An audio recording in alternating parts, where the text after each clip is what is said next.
अस्सलाम वालेकुम। आज एक बहुत ही अहम मसले पर हम बात करेंगे कि बच्चों को कॉन्स्टिपेशन या कब्ज़ क्यों हो जाती है और इससे कैसे बच सकते हैं, और घर में हम कौन सी ऐसी नेचुरल डाइट बच्चे को दे सकते हैं या ऐसी कौन सी डाइट जो है हमें फॉलो करनी चाहिए कि जिससे बच्चे के कब्ज़ का मसला जो है वो हमेशा के लिए खत्म हो जाए। चैनल को सब्सक्राइब करें और वीडियो को लाइक, शेयर और कमेंट जरूर करें और वेलकम टू द चैनल। सबसे पहले बात करते हैं कि बच्चों को कॉन्स्टिपेशन या कब्ज़ जो है वो किस वजह से होती है। इसकी मेन 3 कॉमन वजह है। अगर सबसे पहले ये कि डाइट चेंज, अगर आपने बच्चे की सॉलिड डाइट जो है वो चेंज की है या आप उसको बहुत ज़्यादा एक्सक्लूसिव या बहुत ज़्यादा कम मिल्क दे रहे हैं और इससे बच्चों को आयरन डेफिशिएंसी हो जाती है और ऑटोमेटिकली आयरन डेफिशिएंसी जो है वो कॉन्स्टिपेशन की तरफ लीड करती है। अगर आपने बच्चे को जो है ऐसी खुराक देना शुरू की है जिसमें फाइबर कम है तब भी बच्चों को जो है वो कॉन्स्टिपेशन हो जाती है। अगर बच्चे की खुराक में लिक्विड कम है या फ्लूइड कम है तब भी बच्चे को कॉन्स्टिपेशन हो जाती है। सेकंड रीज़न ये है कि पोटी ट्रेनिंग नहीं है बच्चे की बिल्कुल भी।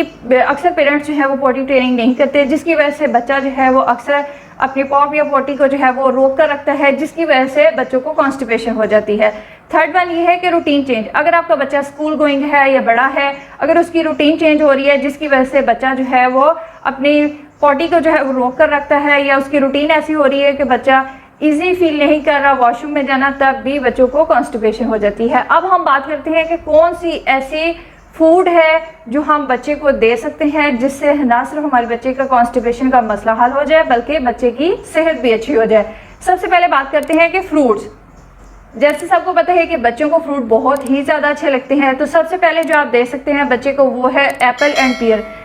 एप्पल ऑलमोस्ट सब बच्चों को पसंद होता है। आप अपने बच्चे को जो है वो एप्पल स्टार्ट करें। ना सिर्फ इसमें विटामिन होते हैं बल्कि इसमें फाइबर की मिकदार भी ज़्यादा होती है, जिसकी वजह से बच्चे को कॉन्स्टिपेशन जैसा मसला जो है वो ऑटोमेटिकली कम होना हो जाएगा। सेकंड नंबर पे जो फ्रूट है वो है पपाया।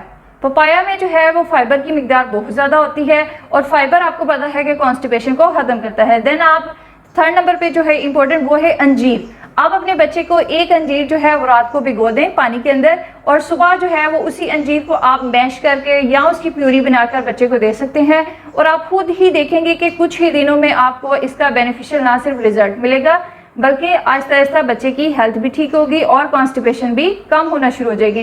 जो सबसे इम्पोर्टेंट बात यह है कि बहुत ज़्यादा गंदम का इस्तेमाल भी नहीं करना चाहिए, इससे भी बच्चों को कॉन्स्टिपेशन हो जाती है। और इसके अलावा काउ मिल्क कम कर दें, ऐसी फूड दें या ऐसे फ्रूट्स दें जिनमें फाइबर बहुत ज़्यादा मौजूद हो, और कोई भी ऐसा दलिया या ऐसा सिरलैक या कोई भी ऐसी चीज़ इस्तेमाल ना करें जिसमें फाइबर मौजूद ना हो। उससे ऑटोमेटिकली जो है वो आपके बच्चे को फिर से कॉन्स्टिपेशन होने का खतरा होगा।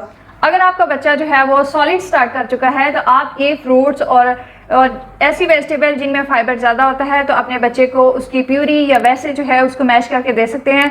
आई होप कि आपको इस वीडियो यूज़फुल लगी होगी। वीडियो को लाइक, शेयर और कमेंट ज़रूर करें। चैनल को ज़रूर सब्सक्राइब करें ताकि आपको ऐसी यूज़फुल वीडियोज़ जो है वो मिलती रहे। Thanks for watching.